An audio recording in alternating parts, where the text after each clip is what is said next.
Hello, everyone. I am Duke, and welcome to the FeelNoPaint podcast. Now, today we have a very special episode because I have two of the people behind one of tabletop gaming's probably one of its best documentaries, The Grim and the Dark. So, I won't spend too much time introducing it myself. I'll pass over to these guys. And do you want to introduce yourselves? Tell us who you are and why you're here. Sure. My name is Cody Taylor. I am the Chief Creative Officer of Buer Games and the producer of The Grim of the Dark. And I'm Daniel Lowman. I am the director of The Grim and the Dark. So today, what we're going to do is we're going to start off with a couple of questions for you, Cody, and then we'll start mixing stuff between you both for the documentary. So the first thing I wanted to ask really was, how does it feel to have 1490 Doom be one of GameFound's fastest funded projects? I think you were funded in about 18 minutes, weren't you? Yeah. I don't know. I try not to think about it too much, but I don't know where we are in the standings of how quickly a project is funded. But we certainly were overwhelmed with the response and just the support that we've seen from the world for our game. I mean, it's changed the entire course of my life because now I work full time at Buer Games. This is now a career path that the world has kind of set me on. So at first, I think it was just elation and joy. I was just so happy to be able to throw myself headfirst into a creative career, and flex in that kind of endeavor because it's the purpose that I want to serve. But now it just feels like an immense responsibility. I constantly thinking about the onus that is on my shoulders now, and just trying my best every day to deliver the best I can to the people who love our games. Well, if it's any consolation, it seems to have sort of really taken root in not even in a cult following either. Because I mean, you've got you're about £250,000, $250,000 now funded, aren't you? And we're starting to see little bits of tournaments pop up, local communities. It seems like certain people have really got behind the game. So I think it's certainly you're doing something right at least. So Oh that yeah, I mean, accidents happen, but I would say, yeah, there certainly is, fortunately, I think, a wider community of people who, I mean, me and Eric can call kin and call family, who were looking for a particular kind of gaming experience that I wouldn't say wasn't present in games before, but that 1490 Doom really narrows in on, and highlights specifically. And yeah, I mean, we're overwhelmed, and I feel nothing but blessed for how much people have taken to the setting in the game and the narrative behind it. So for someone who is new to 1490 Doom, if they've not seen any of my videos, they've not seen any of your guys' stuff before, how would you quickly describe 1490 Doom to a newcomer? Oh, I mean, really quickly, I would just say that it is an apocalyptic medieval miniature skirmish game. So in a more, I should say, slightly more detailed description for anyone who may not have heard of 1490 Doom yet, it is an extremely small scale miniatures game set in apocalypse that takes place in the year 1490, that's brought on by a fog emanating from the earth itself that comes to be known as the Creeping Death. And the people who inhabit 1490 Doom don't know that in just 5 short years, it will be the end of life on Earth. And it's in this alternate timeline, this is the apocalypse. It's the end of, biology as we know it. But in that 5-year gap from 1490 to 1494, these desperate warriors who have survived just a little bit longer than everyone else, both with their tenacity and their very loose moral fibers, have clung to hope specifically atop man-made structures, buildings, castles, towers, all of these things in this strange alternate timeline. Because they've been divorced from the earth, they're not emanating the fog itself. So it helps people not only to get above the fog where they can breathe, but it also is the last place they might find food and drink and shelter that won't be consumed by the creeping death. The game itself is played on a 2-foot circular board, which is a unique feature. Typically, if you haven't heard of, tabletop, miniature war games, they're usually played on square or rectangular surfaces. So a round is a little odd, but it really hones in on the themes themselves, and you would see when you would play it. But you only play with 3 models per side, so it's a very, very small scale game that almost anybody can get into. It's easy even for people who've never even heard the word miniature game to put together 3 miniatures. And then the center of the table is populated either with one building with a couple elevations, or a group of buildings that are really close together and connected by maybe bridges and various things. And the game is traditionally, in a standard scenario, king of the hill. So I mean, just the same way that you can think of being a kid and pushing your friend off of a hill so you can have their high ground, and watching him somersault, hopefully not Anakin style, into lava, but just as school children, fighting over the top of a playground. 1490 Doom is medieval warriors fighting for the apex of these buildings, and then shoving each other off of it and watching each other, collapse to their deaths into the fog. Fair enough. It's quite a grimdark setting from what I've from what I gather, and like you said, there is this in the background of every game and every piece of the setting. You always know that what is happening right now really matters to the 3 pieces you've got on the board, but ultimately we know the end fate of 1490 Doom, and it is quite a dark setting. And speaking of dark settings, I just wanted to touch on for a minute where your love of tabletop gaming and grimdark settings came from for you both. So, Daniel, do you want to start, and then we'll pass over to Cody? Yeah. So, interesting enough, I had never heard the term grimdark until I started working on the documentary. And when I, touched base with Eric and Cody, and started doing research into grimdark, and then through that, kind of going through the cycle of like, oh, this is weird, I'm not sure if I'm into this. Oh, this is, too grim, too dark, too depressing, too nihilistic, all this stuff. And then looping back around to, actually, this is sick. I love this. This is so cool. And now, like, having seen not only so many other people's interpretation of grimdark, but also just like the whole range of styles and voices and artists that could be labeled grimdark, has been like super cool to watch and to see, and to like kind of jump in head first into like this whole community. It's been awesome. For yourself, Cody? Yeah, happy to know that I was the one who Leonidas kicked Daniel in the back down this rabbit hole. And it's funny that, in a way, I almost feel Daniel and Jon Heder are kindred spirits in this way, because John was a friend of Eric's, because Eric had created some music for a film that Heder had done in the past. So he became one of the people that we had floated,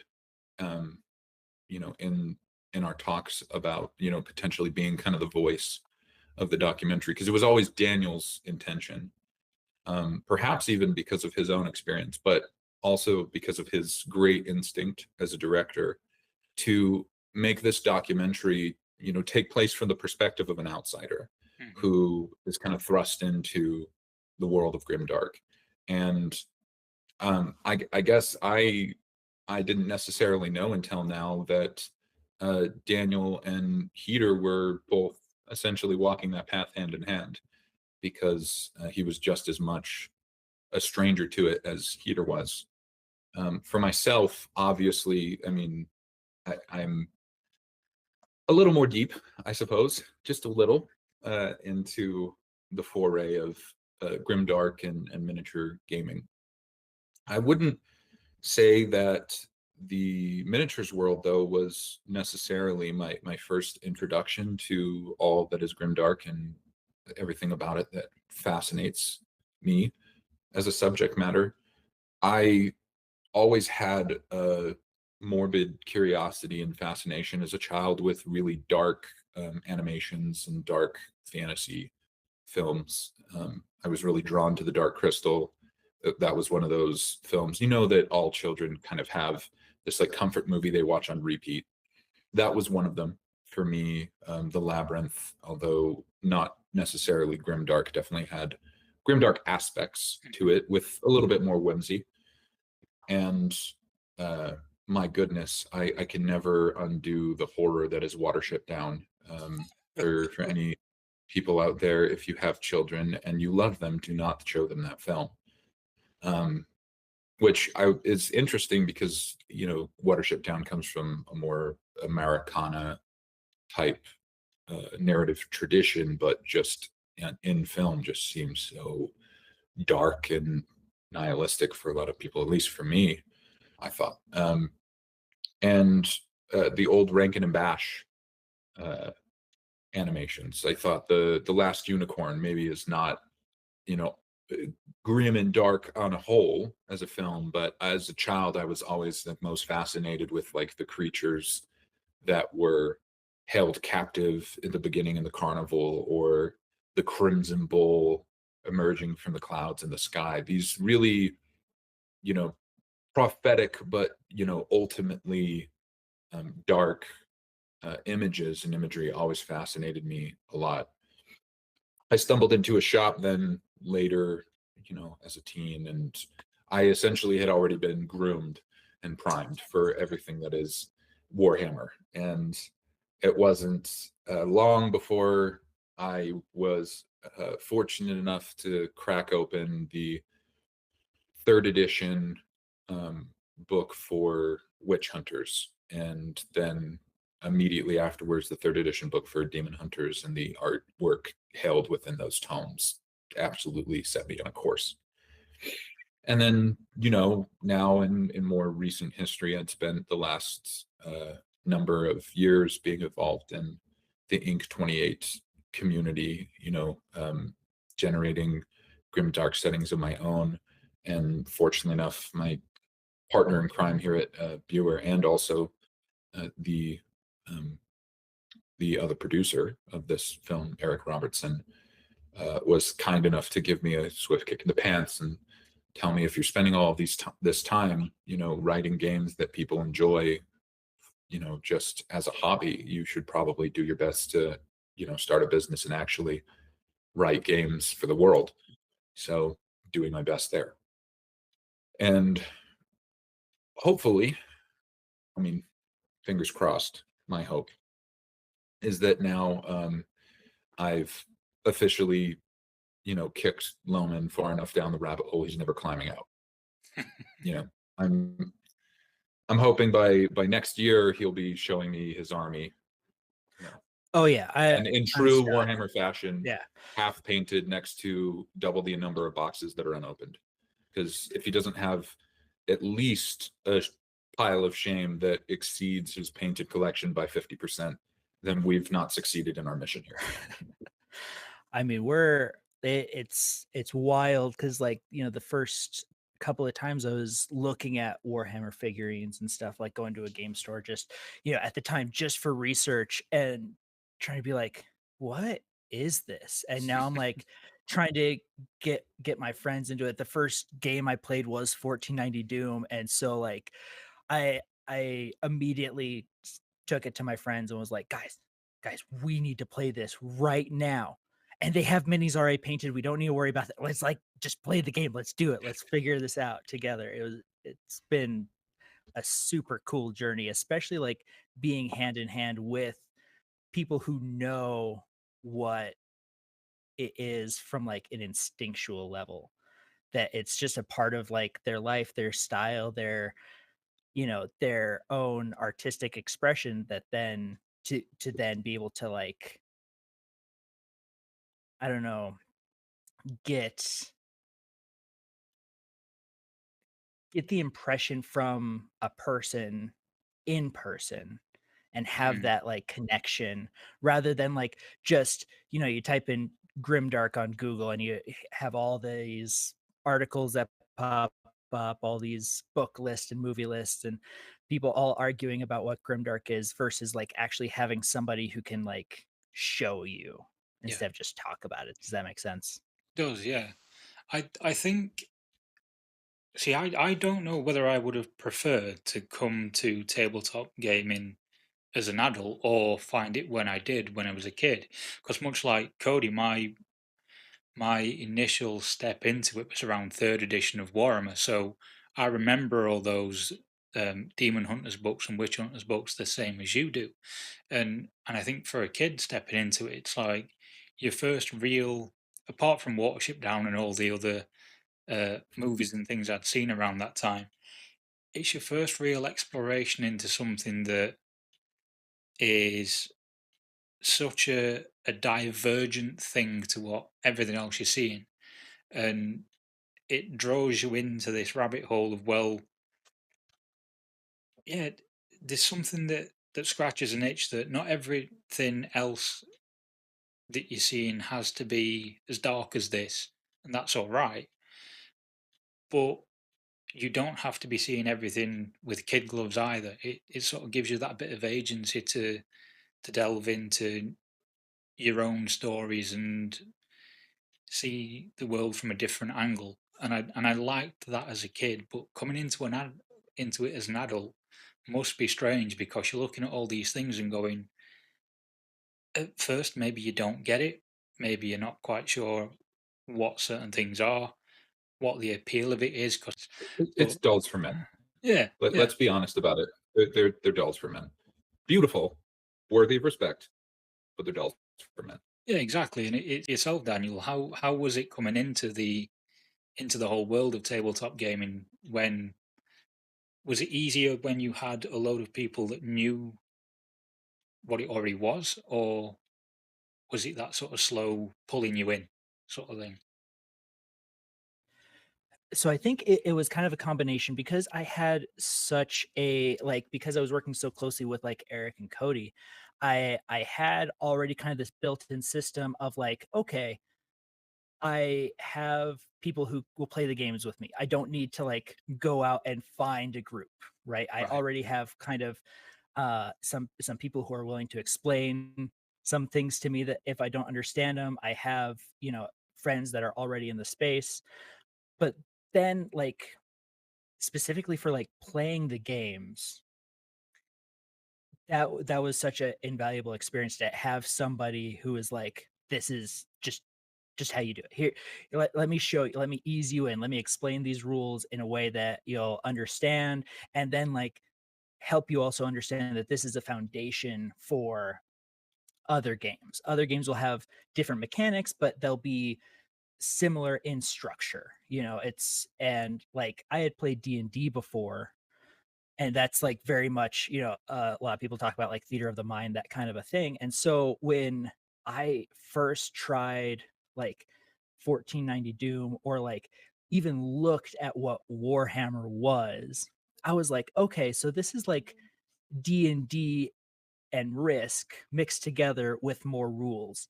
And like that was my first impression, was just like, this is so, there's so much to do, so many things that need to happen, that it started to become like overwhelming a little bit, which is Hmm. nice to then have people who are already in it to be like, no, you don't need a whole army. You don't need to go get 200 minis and paint them right now. Start with some skirmish games. Start, just get some terrain together, get some friends together. Here's a couple of minis. Try it out, see how the gameplay works. And then from there, it's like, oh, I like playing this game, but I want to make my own minis. You know, how Mm. can I print my own minis, or how can I buy my own minis that then I can paint and like make them my own, kind of a thing. And so it was very kind of gradual of like actually coming to like make it a part of who I was, but it was great to like jump in headfirst into all of it with some friends at the beginning, even though it was just like a research thing at first. But now it's like, okay, no, this is part of this is going to be part of me going forward, you know. I guess in a way, then the documentary, it must have been interesting for you to see a setting like Gardens of Hecate, which started out as um, just someone sculpting bits on their own, and then it evolved into this game out of them just continuing to sculpt new stuff. Oh yeah.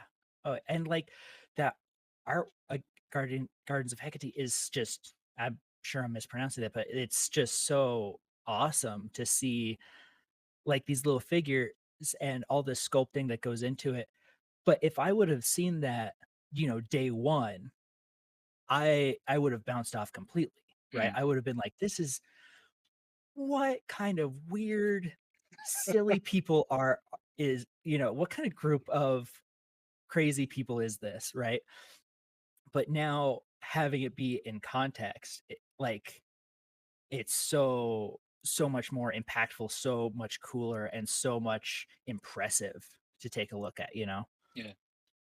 There's a huge community of people that play games like Turn 28 or Gardens of Hecate and settings like that that just sculpt all their own miniatures. And I'm friends with quite a lot of people that do that sort of thing.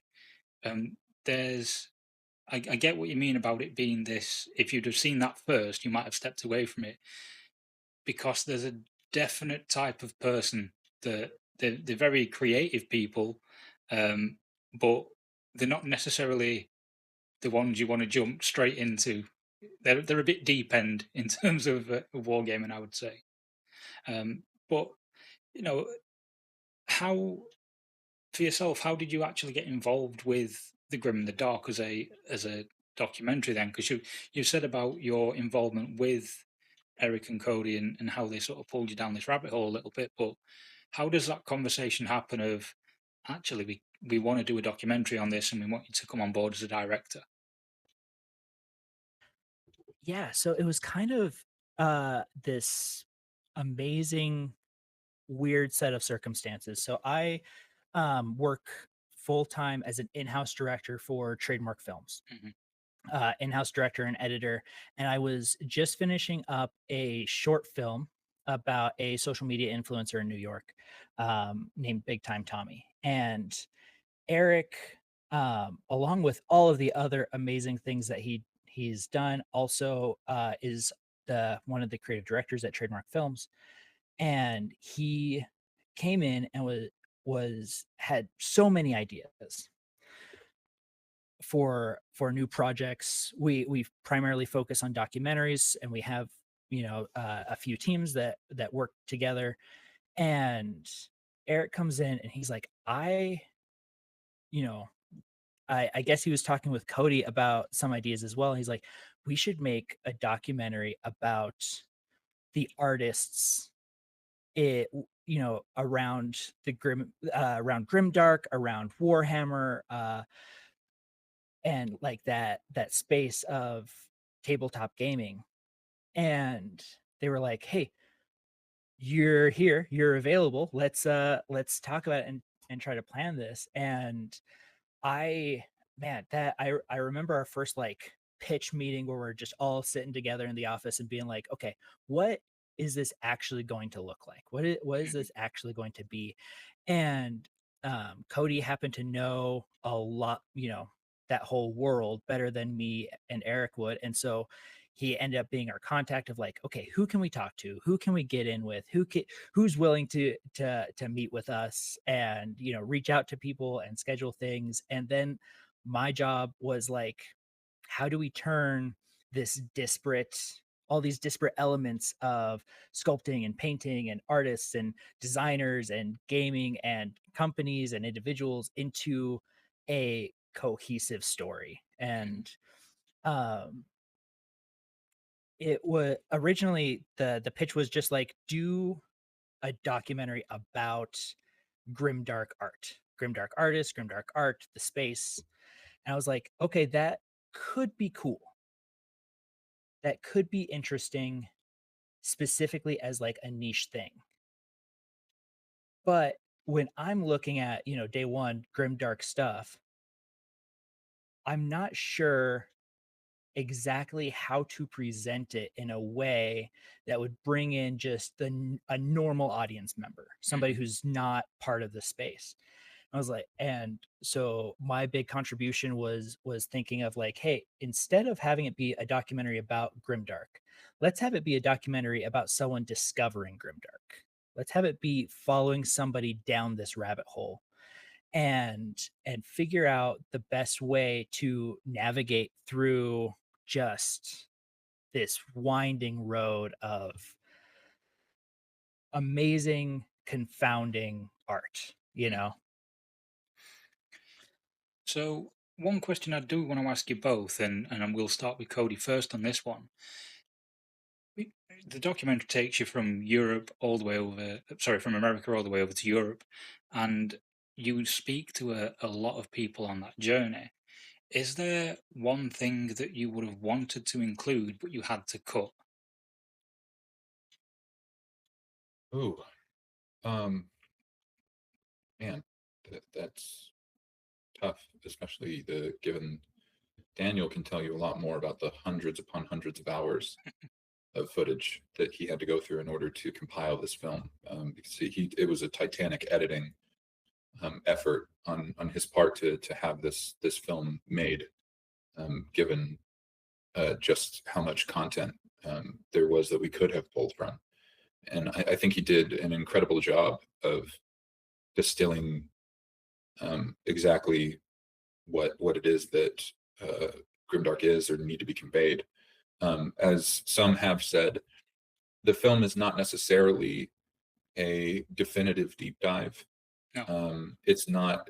It's not in the end a comprehensive end all be all encyclopedia of every single thing that is Grimdark and what it means to people and what that umbrella of a genre can encompass.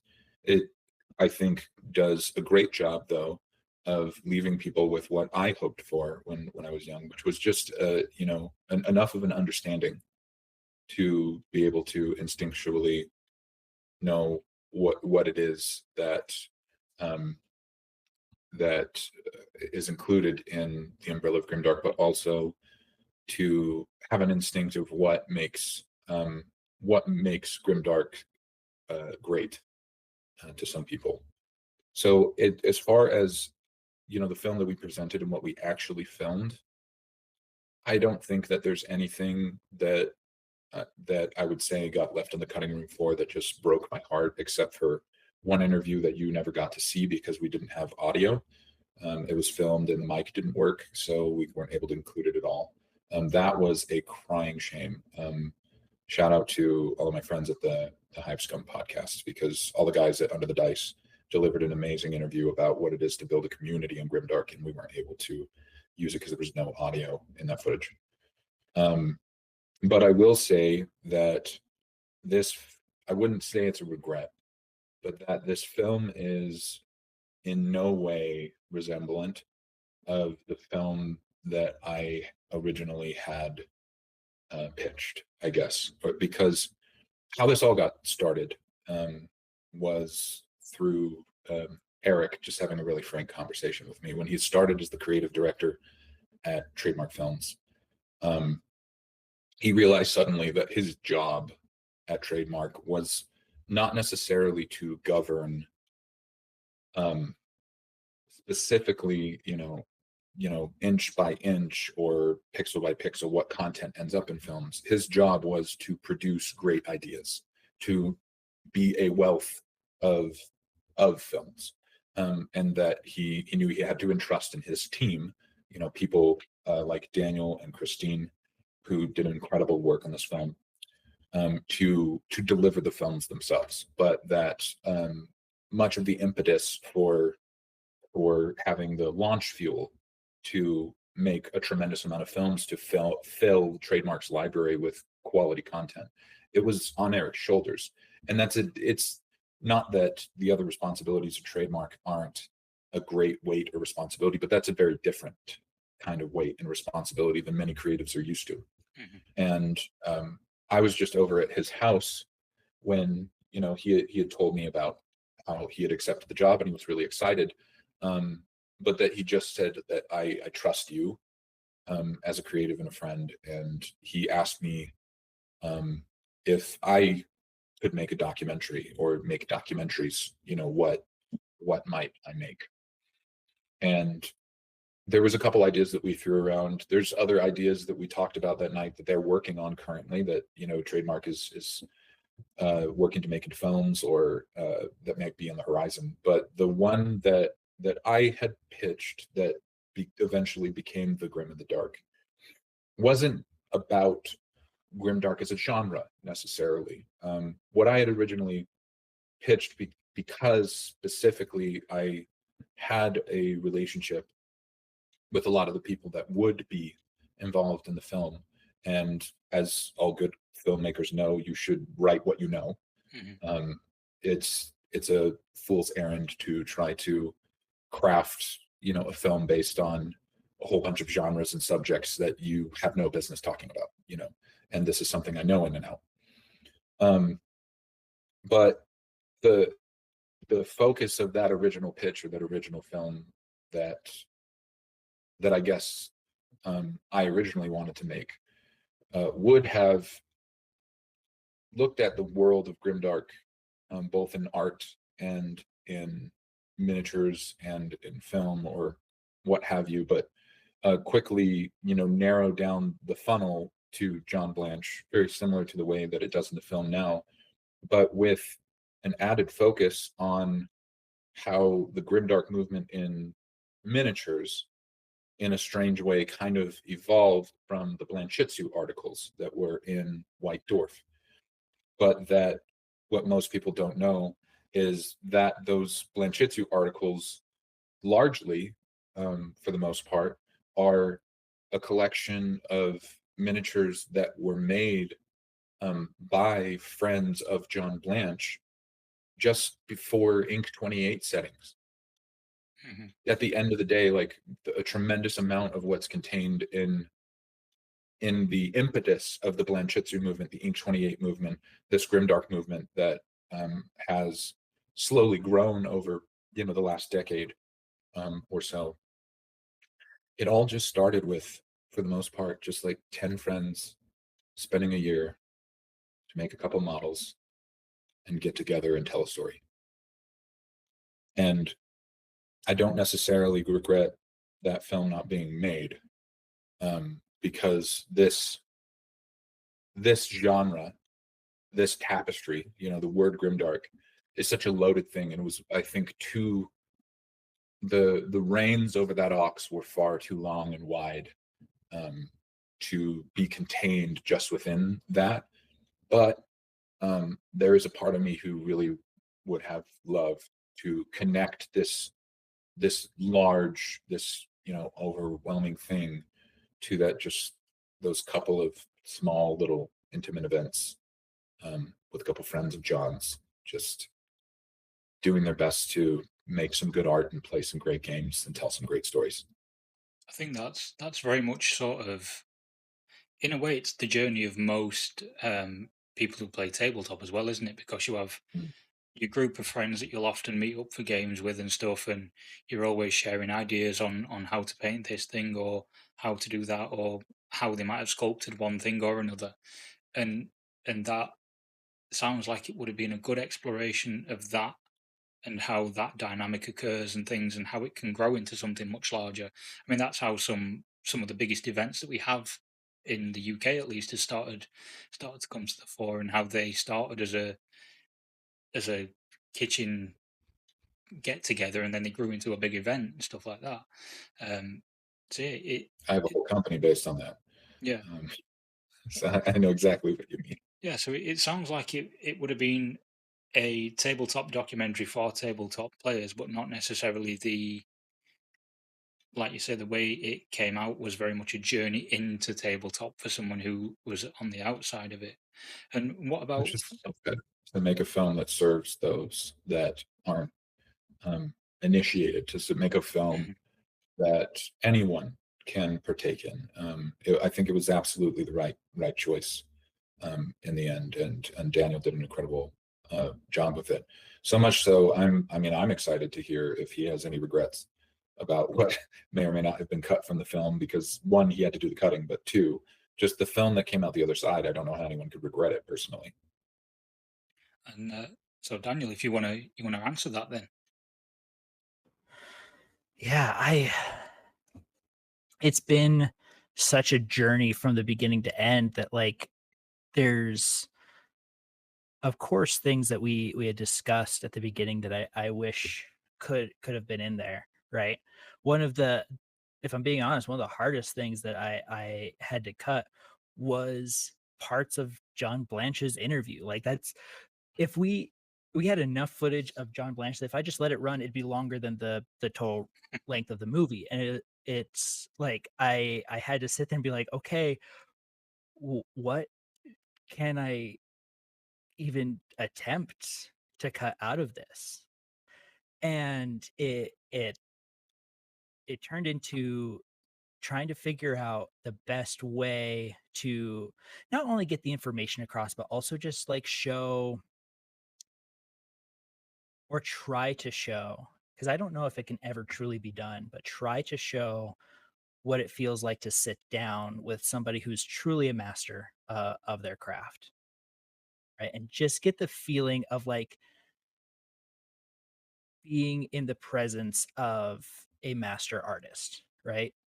And every single time I had to like cut a line or anything from his interview was just a little bit of you just dies and you're like, okay, the phrase uh kill your darlings a little bit of like, I love this line. We just can't keep it for runtime purposes. I can't give 15 more minutes to this one tangent, but um I beyond that, like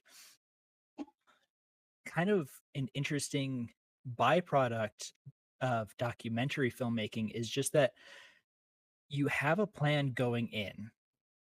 And I've said this before of like you can plan your documentary as much as you want before actually starting filming. But the second our plane touched down, in the UK, 80% of what I had planned was out the window.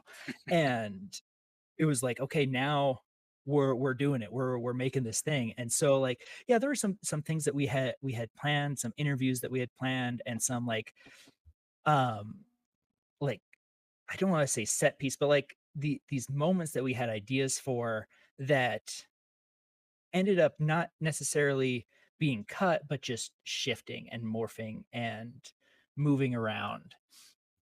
And that I think ended up, of course, making the film way stronger because it truly was just let's see where this goes. Let's see where this takes us. Right. Um yeah, I don't know if I have any regrets about things that were cut as a whole, but there are definitely some moments that I'm gonna remember that aren't in the doc, you know? mm.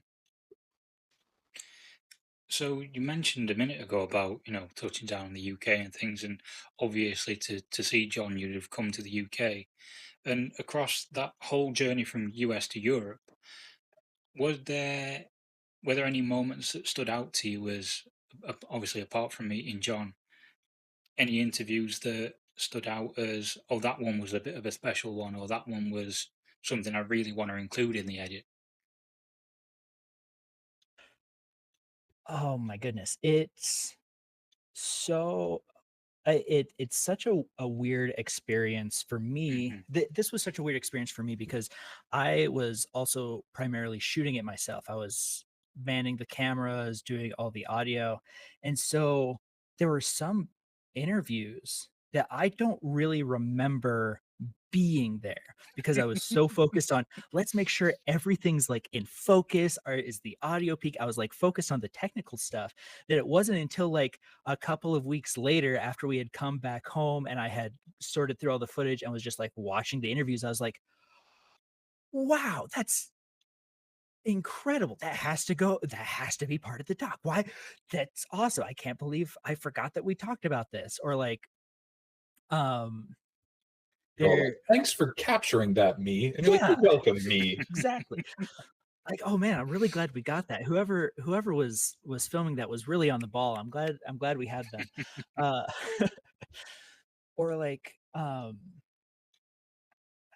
don't know, every interview that we had, like part of the plan that we had going into this was that every interview was going to serve a different purpose. They were going to Right. discuss Grimdark and their thoughts and the whole genre from their perspective, but they all had unique perspectives. And so every single time we talked to somebody, um, Alex Winberg, Thomas, Anna Smith Spark, anybody uh, who we were with, it was to get their unique perspective. And every single time I was like, that is such a cool perspective. That is Hmm. so awesome to see. And so, like, there was nobody who said the same thing twice, No, I think that's something you that know? comes across very well in the edit as well. That there are very different stories to tell for each one of the interviews, and there are different Yeah. perspectives that come through that. So it is done for anyone that hasn't seen it. It's done very well as a this journey of someone going into from, I guess, complete outsider to being, meeting John Blanche and, like you say, meeting that person who is an icon in the industry. Sorry to cut you off, by the way, if you want to continue.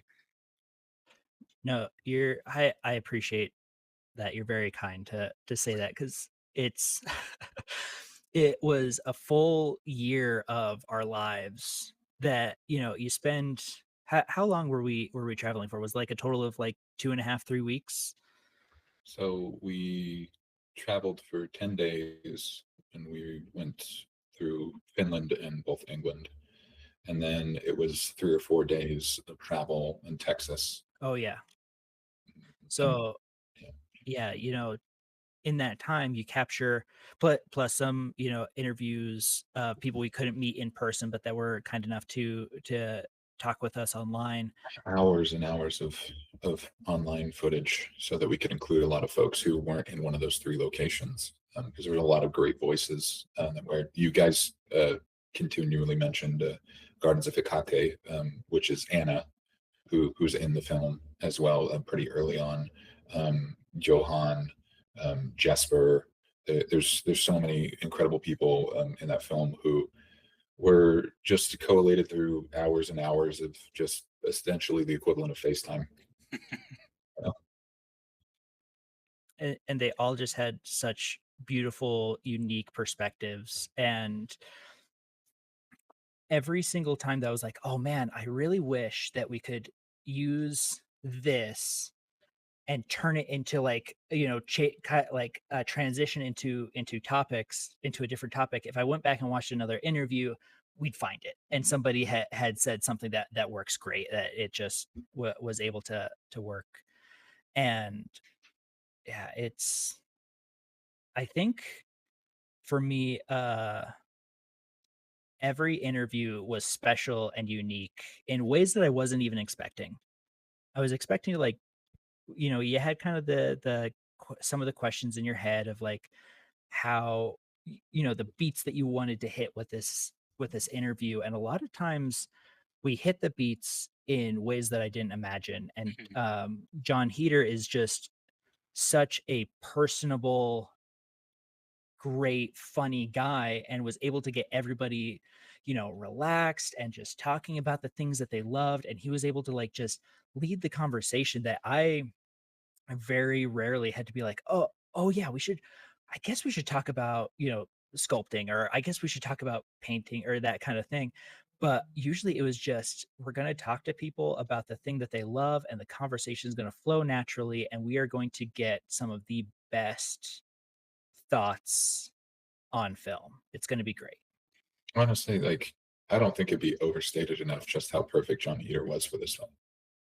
I mean, not just to say his skill behind the camera, but from just the brief couple weeks that we spent with John, um, I don't know how else to say it, but he is exactly who you see on film there. He's such an earnest, honest person, and his curiosity is just unmatched. There was never a moment where he had to fake his interest in the person across from him or the film. I mean, if you saw just the hours of footage that Daniel has of just Peter just walking beside me in Finland saying, so like I mean, but what makes it grimdark? Like, wouldn't that just like, does that mean Tolkien's grimdark? Just asking and asking and digging because he's actually genuinely interested. I think that comes across really well in the documentary as well, that he brings this genuine interest and genuine curiosity to each of the conversations and the people that are in front of him, because it's almost like in some of the interviews you can just sort of see him take a moment to kind of, I don't know whether he was thinking one thing and what the other person said in front of him took him in another direction, but you can see him really consider what they're saying and flow that conversation and take it in directions that, like Daniel said, you may not have necessarily planned for that direction to go that way at that time, but all the conversations flow really nicely, and it's nice to see someone bring a genuine interest to something that the people who are being interviewed are so passionate about. And Yeah, and none of that is faked because those moments that you were catching on to in the film, where Heater had truly absorbed what the person across from him was trying to convey, so that he could dig deeper into their intent. None of that was scripted at all. Almost, I think nearly every interview that we did, you know, just John was introduced to the person we were about to speak with. They sat down, they took off from there, and no one asked John to be genuinely curious and genuinely interested and to actively listen to everyone that he was across from. I mean, I don't know how else to put it. He's just that genuine of a human being, and it's not just on film. There was many moments of downtime where we weren't filming anything, where we were sightseeing or eating at a restaurant or just doing other things that either need be done or that we wanted to do while we were out there. And no matter who John came across, he never boned in a conversation. He never tuned out of everyone around him. He has like an empathy and a compassion that is really rare to see in people. yeah, and I do think that comes across really well on the film as well. Like you say, he does bring that genuine curiosity to stuff. But there was, while we've been talking, there was a question that I've just sort of thought up, and Daniel mentioned earlier on about him being behind the camera a lot, and I guess almost some of the time rediscovering the conversations that had been had when he was on the editing room, because he's so focused on everything else that's going on around him. And I was interested in what the perspective would have been for yourself, Cody, when you're, because John does the majority of the interviews for people. It's almost like you're a live audience there watching this whole thing come together. So how was the experience for both of you on sort of, I gue- I guess, on set at the time? How did that sort of come about for you, and how did it feel to be part of that, each of the interviews in the moment? Yeah. I don't know. It's hard to describe because it's unlike any other experience that I've had Mm, in life. That 2 weeks, uh, was spent engaged in something that almost feels otherworldly to me now, thinking back on it. But it's interesting that you asked that, because it did have a very unique and distinct experience to it that was unlike anything else. For some of the interviews, for example, with Alexander and Tomas, who were both friends of mine, online, at least, prior to the film. More so Alex. Me and Alex go back quite a ways. He was one of the first people to that I interacted with when I kind of joined into the Inc. 28 movement, and I crafted the first 3 like trailer videos for 28 Mag when he was still the chief editor there.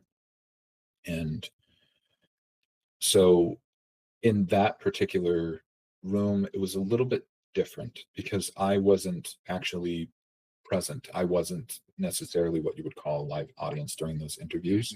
There was a secondary room in the back that all of us who weren't currently being filmed went into during those interviews to try to reduce as much noise as possible. That experience just felt like coming home in a way, because I was just able to just visit and chat in person with people who I had developed friendships with, over a number of years, whilst there was an interview going on in the back that I got to discover the same way Daniel did. When seeing that footage, I'm like, man, it's awesome that somebody captured that on footage. I wonder who was behind that. That team deserves a high five. So that was fun. At least I know a little bit of what Daniel felt there. But my goodness, just being a fly on the wall, while speaking with Anna Smith Spark, or with Maddie Knuckles, or seeing Heder's first tabletop experience alongside just a bunch of people who had also come up in the 28 community with me around the same time, who all just kind of got together for a beer and pretzels hang, was quite the experience. But of all of them, the experience with John Blanche was on another level. I had known Blanche.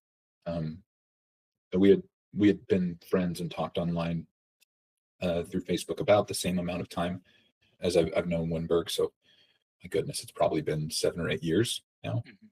But of all the people who are all incredible to speak with,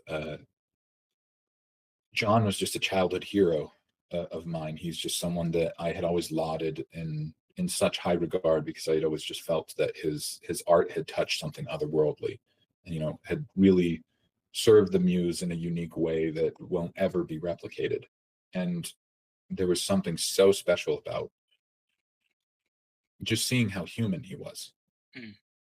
That to sit down with John in person and to see that Blanche was genuinely the same person who I just chatted back and forth with about painting the best miniatures you can, and just seeing how his day was going, and that in person, that he's that same human being. He seems to be more shocked by his fame and success, and the way that people hold his art in such high regard with our community. He seems more shocked by it than anyone, because I think that it just seemed like being that fly on the wall, patted into my corner, trying to be as quiet as humanly possible during that interview.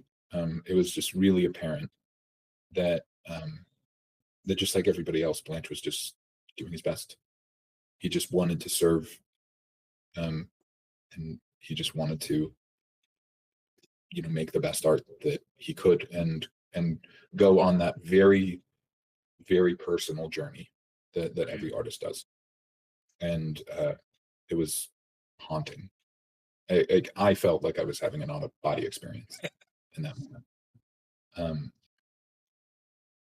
That is difficult to describe, because it'll never happen to me again.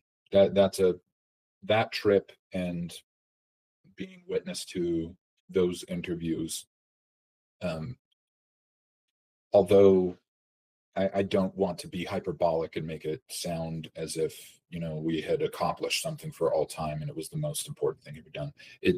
I felt like I was witnessing history in a way, not the moments that we were necessarily capturing, but just the spirit of what each beautiful individual that we spoke with had accomplished. That there's something that we were documenting, not in that moment, but by representing all of the beautiful things that all of those people had done with their short time here on this planet.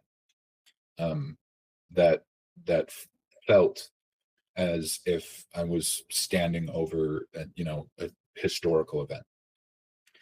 Yeah, I think with any genuine artist, and going back to what you were saying about your meeting with John Blanche, when you get to know someone who's like that, who's so genuine about their own work, I think that, and I don't know whether you would agree with me on this, but from a personal perspective, I feel as though I sometimes separate them.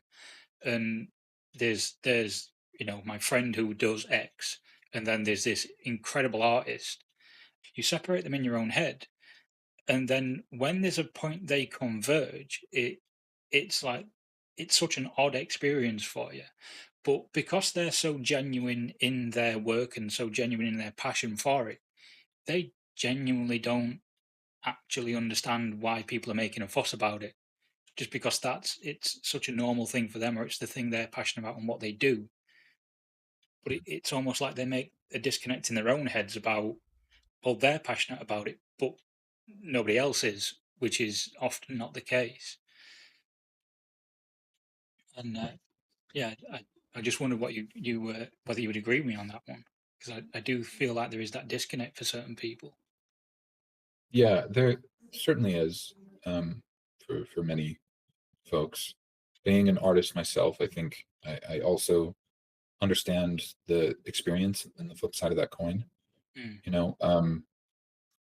I've dedicated all my life to doing my best to best serve the creative endeavors, because I just think that there's beautiful and wonderful things that anyone can do with their life that are worthwhile, but there's something that I feel like I uniquely understand the weight and importance of great art and creative endeavor within the world, in a way that other people better understand the gravity importance of furthering our understanding of math and sciences, for example. uh, I feel like, from my perspective, at least I feel as if I have a better grasp on the importance of art than I do with other things. Um, and so I know what that's like to just feel as if you're simply a human doing your best to engage what you feel is important or what you're passionate about, and that the way that it's received never will truly be a one-to-one match. And the way that you are received as an artist, um, by people who are fans of your work, or people who are not fans of your work, or by even just the people nearest to you, the people in your life that you're closest to. um, I often feel, or I should say, um, most often I feel that there's a complete disconnect, Mm. where if I've been in that position where I've created something and people partake of it in a way, um, it seems it's very, very difficult to meet anyone at all who understands not only what I was trying to convey with the art that I made, but me as the human being, and how those things relate to each other. And every artist has a different intent, right? Every artist is going on a different journey, whether it be personal or something external. But for artists like me, at least, who are trying their best to express very deep and personal things through their art that perhaps we can't necessarily convey simply with words, that it's odd how hard you can try to relate to the world and only push people further into a different direction, no matter how much they think they maybe understand or they grip, and say, oh, I understand the intent of X, Y, and Z and what was trying to be conveyed here and there. That it's very, very rare. I can count on one hand how many people I think have who I've encountered who have taken maybe art that I've been a part of or that I've made myself, who understood both the intent and what it meant, what it reflected about me. And it's this very, I'm hoping, deeply, deeply hoping, more than anything, that in the end, that this documentary helps to both help people understand John Blanche as a human being, the accomplished master artist who managed to be the exception to don't meet your heroes, to be that humble person who tried their best to both serve the muse and to live the best life that he could, and who never got too big for his britches, who never let ego guide what he contributed to the world of creativity and art. But also, I hope that this solidifies to people in the future that it's been a grave mistake over these past many years that his art was not hailed in the regard that it deserved to be. He's so venerated in our niche. He's so venerated in our community. But what he did to transform art, just in general, not just to Games Workshop, even with his work on the Tolkien Bestiary and his personal work, the way that he has transformed what people think about art, how people convey art, how people partake in art, the actual techniques that he so painstakingly crafted over the years, and the imagery that's so unique to him and so identifiable that you can spot facsimile from a mile away. All of that he's deserving of being in the loop. Like, I don't understand why John Blanche's art is not, held within museums next to Picasso and to Pierre the Master and to Bosch. Like, he is so profound, and he's had such a profound effect on our world that I just hope, if even for a moment, this documentary brings people closer to understanding just how incredible a breadth of work he had, but also to understand that at the end of the day, he was just a person trying to do good and just doing his best to discover both himself and what that might, contribute to the creative world going forward. I think hopefully it's one step closer to somebody, overcoming that gap, the gap between what artists create, what it conveys about them, and hopefully that they might be better understood. I think, the next thing I would, taking a lot of that on board, the next thing I would actually like to ask is, if you were to do this whole thing again, what would you do differently? Is there something that is there a direction that each of you would want to take it? Say if another company came along and went, right, we want to give you an amount of money, make the documentary you want to make about this topic. How would each of you approach that? And I'll pass it over to Daniel first.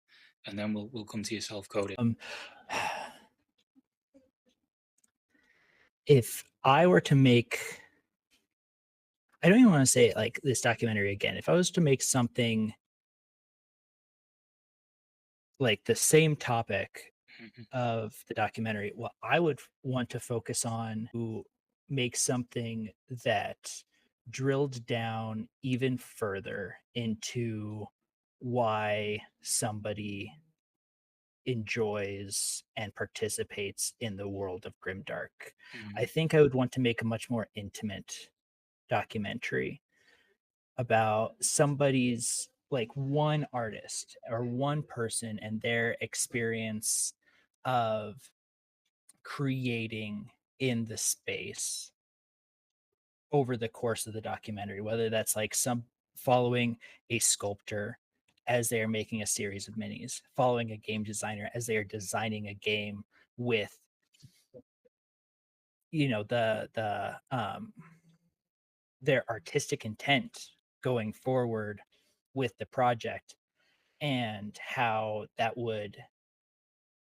their artistic sensibilities not only inform the project but how it informs other people's perceptions of the project. I think one of the things that really fascinated me in particular was that there was no unifying criteria of what grimdark was. People would make art, and then in presenting that art and having it interact with an audience and interact with and as people would interact with that art, then they would label it grimdark after the fact. Mhm. Very rarely did people set out to say to make something grimdark. I would want to kind of explore maybe a little bit more intimately how somebody makes something without the intent of it being grimdark, but then turning into a grimdark work of art. Does that make sense? I hope I'm trying to put it Yeah, together, you know? yeah. It's that sort of journey of where everything starts in that funnel and how it ends up at Grimdark. But if you were to put the emphasis and the initial thought into creating something grimdark, would that change the end outcome? I'm not sure, but all the artistic decisions along that path are all infinitely more interesting to many of us, and how we create our own art will be very different to someone else. But there's got to be some sort of steps along the way that we all share, and it's how that sort of collective consciousness of grimdark in a way comes to the fore, and how it then spits out a piece of art as it was. I think that would be a very Yeah. interesting exploration. Like almost like a sequel where at the Grim in the Dark was about how somebody falls into the rabbit hole and comes down or goes and dives deep into what grimdark is, and then the next step is to create something yourself, Mhm. right? Once you become part of this movement, whether it's just as an observer or as somebody who is now going to be participating, it's I'd want to see what somebody does next after they become, you know, after they fall in love with grimdark. Mhm. And what about for yourself, Cody? If you were to sort of go on a similar journey again, is there anything you would do differently? I know you spoke a few minutes ago about the impact that John's not had only on our small niche, but on the art world as a whole, and all, and how his impact is so much more wide reaching. But I feel like to an extent, this documentary does help to show that. So, It does. yeah, what would. And I think personally, there were a number of topics within the umbrella of Grimdark Mhm. that were completely unrelated to tabletop gaming that I guess I would like to give more emphasis and focus. A Mhm. lot of the reason that some of that did not happen was simply availability. That some people that we reached out to, for example, who were authors or people who created different series that would be considered grimdark, Mhm. um, in, say, in the realm of video games, or some people that we reached out to who are not involved with the tabletop miniatures world at all, but are involved in art, who make art that's considered grimdark by many. A lot of those people were either unavailable or were just hesitant to be a part of the documentary or didn't receive our email at all. And it would have been, I think, I think it would have really served to show just how deep the influence of grimdark art as a whole was on the wider world of art, to highlight that. Like, it would have been essentially impossible, but it would have been quite nice to feature George R. R. Martin, Mhm. because Game of Thrones, or this, the Song of Fire and Ice series is perhaps the most household name Mhm. that's considered grimdark art, and it has nothing to do with tabletop miniatures, or at least it didn't at first. I know that there's a game now, Mhm. but um, but but before, it was just simply a fantastic series of books that was, hailed in regard in the grimdark community, and kind of labeled as such.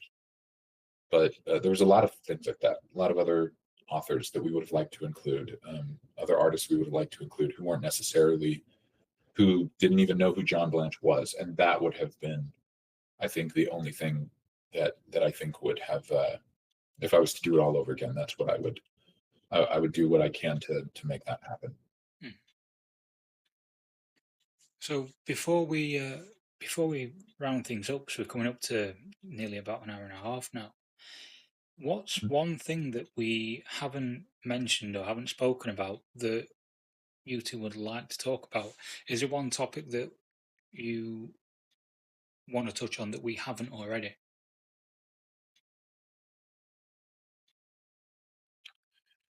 In the context of the film, In the in the context of context of this the film, conversation or the film or yeah, anything that you'd like to tell people about what you're working on at the moment, or even in context of the film, is there anything that we didn't speak about that you think people should know about?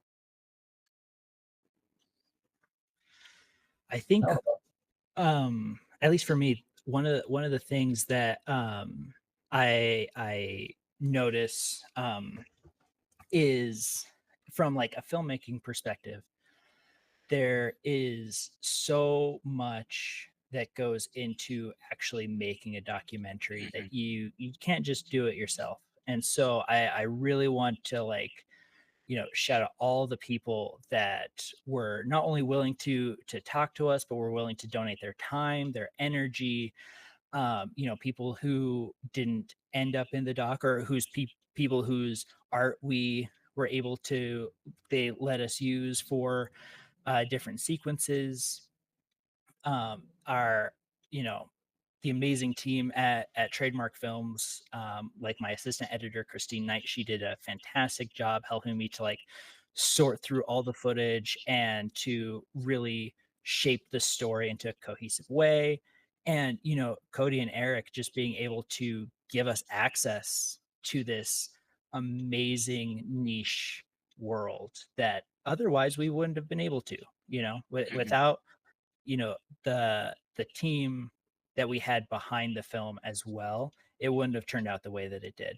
And also just all the amazing people that we met along the way, whether they were on film or not, like Warhead Games in Finland, who just let us like go and use their location to film and to, you know, hang out and talk. And of course, you know, just all the amazing artists that we were able to showcase in Houston, in Finland, in the UK.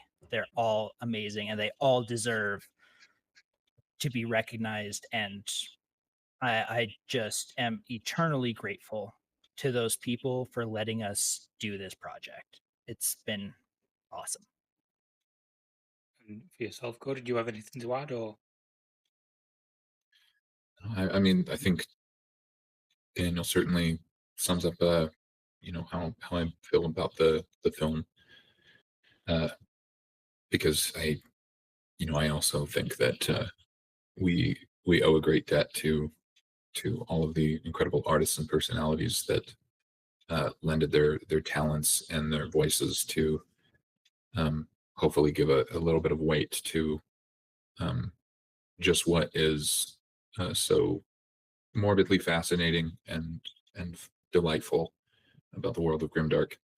Um, I mean, almost the vast majority of the people who are in the film are friends of mine. So I've already told them, you know, how grateful I am for their participation. But yeah, I I myself don't work full time for Trademark. This film was something that I was kind of brought on for. Um, you know, so if anybody wants to catch what you know I'll be working on, Eric as well, um, then I would just say you know check out Buer Games and see what we're up to. We're really excited to deliver 1490 Doom, physical um, the physical presence of 1490 Doom in miniatures and books is just on the horizon. And we have another game that'll be previewing on Game Found on the 15th, which I believe that means that it will be available and up by the time this podcast comes out. Is that Yeah, right? I believe so. So if you like, I can Right. add the trailer for that at the end of this. Sure. So if Yeah. anyone, And I'm going to go ahead and pretend I didn't give you the privilege of seeing it a day early, you know, yeah, if but anyone's made it but this yeah, far, that's a little yeah, bit of a reward for them absolutely. for listening to us If ramble you for an hour have, and a half. yeah, hey, I mean, I hope that they have the same um, interest in everything grim and dark that we do. Hopefully, if Mhm. they're especially if they're listening to the great Feel No Paint Studios podcast, you know, Well, you know, I'm then getting I would there. presume that they do. Yeah. Um, but yeah, if you are interested, he'll put a link to the trailer below. But our next entry of a game at Buer Games is Carnivore, which is a dinosaur skirmish game. So if you have the exact same brand of autism that I myself have, then it will really tickle your fancy. I'm uh, dead serious when I say that I've been working on this game longer than 1490 Doom, uh, and I'm really excited to give it to the world because I was one of those kids who was trying as quickly as I can to switch the channel away from cartoons so that I could watch those like Walter Cronkite style, you know, documentaries of dinosaurs on Nat Geo and things like that. You know, I couldn't get enough of it. So hopefully, it's you know kind of like that, but way more brutal. You know, a lot more teeth, a lot more death, a lot more food in Mm. the form of other dinosaurs. So have fun eating each other, guys. You know, And over to Daniel, is there anything that you want to promote or anything coming up project wise that you think people will enjoy if they've seen the Grim in the Dark, for example? So Trademark Films has several other documentaries like on our website. We have an amazing documentary called Born for This, the Tia B. Stokes story, which is fantastic. It's about a social media influencer in Southern Utah, and her story is very inspirational. Don't watch it without tissues close by. And then we also have a couple more upcoming documentaries. You can follow Trademark Films on Instagram and other social media platforms, and we'll be able to keep you updated on what we got going on. But kind of a last thought from me is just when making the Grim in the Dark, we were surrounded by so many great artists. And I really hope that when someone watches it, they get inspired to make their own art as well, you know? So I hope that, we are able to inspire people, and I hope that more people become cool grimdark artists. I completely agree. You listener, you right there. Where's my camera? You. No. Yeah, I honestly, I hope that it gets more people to go. I mean, particularly with I'm going off tangent to say, but particularly with Anna's stuff, just encourages people to pick up sculpting and go, all right, maybe the first thing I make doesn't look very good. Maybe the 10th thing doesn't look very good. But if you keep at it and you can really make something your own and bring it to the fore. And I hope it inspires more people to do that. And same with John's as well, picking up a brush or picking up a pen and doing something different and bringing art into the world that other people may not be doing at the moment. And if you want to see that in the world, maybe in a way it's you're the one to bring it in. Absolutely. Yes. And I think the last thing to say for everyone is thank you for listening to us today. This is a bit of a longer episode than we normally would have, and I appreciate all of you spending the time and you guys coming on. So thank you for watching, everyone, and we will see you all soon. Thank you for having us. Yeah. It's an honor. I know we're friends, but it's always great chatting with you, dude. It's a great time. See you all later.